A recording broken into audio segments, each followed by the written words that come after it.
So I'm a geologist here at UC, and the quote by Ocasio-Cortez about 12 years from now, the world ending, definitely a gross misstatement, and plenty of politicians have made plenty of gross misstatements about this in the past. Not as many as And her, but she's, yeah, but they all do. That's true. A lot So of now, just because politicians make gross misstatements, that doesn't, of course, necessarily negate the underlying scientific premise. And so you just started touching on this question a second ago.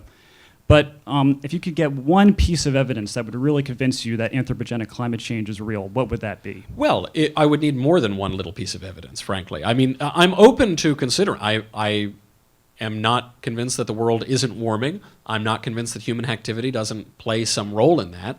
I'm quite convinced that it's not catastrophic. I don't see any evidence, really, that it's catastrophic, and that's really where all of the predictions break down. But sure, is the Earth warming at certain times? Yeah, maybe. Are we causing it? Yeah, maybe. But what is the question from that observation? I am not a geologist. I'm not an atmospheric scientist. I'm not that interested in the field, so I don't spend a lot of time reading about it. You just gave a whole talk on it. I did. Well, Yeah. listen, jack of all trades, master of none, but, I can at least read a few books.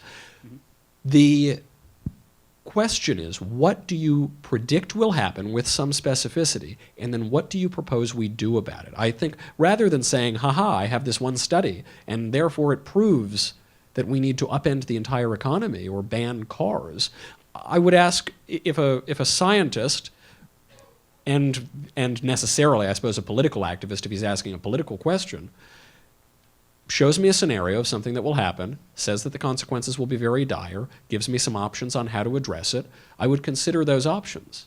And I would do a cost-benefit analysis of how that would work out, and I would try to measure the likelihood of whether that prediction would come true. But so far, I don't see any of that. I have not seen that offered by scientists. It's not their place to offer that. I've not seen that offered by the political activists. All I've seen is scaremongering and moral browbeating and making half of the country seem like they're destroying planet Earth. And all I see also is just an ash heap of failed predictions. So if you have something specific, I'm happy to consider it.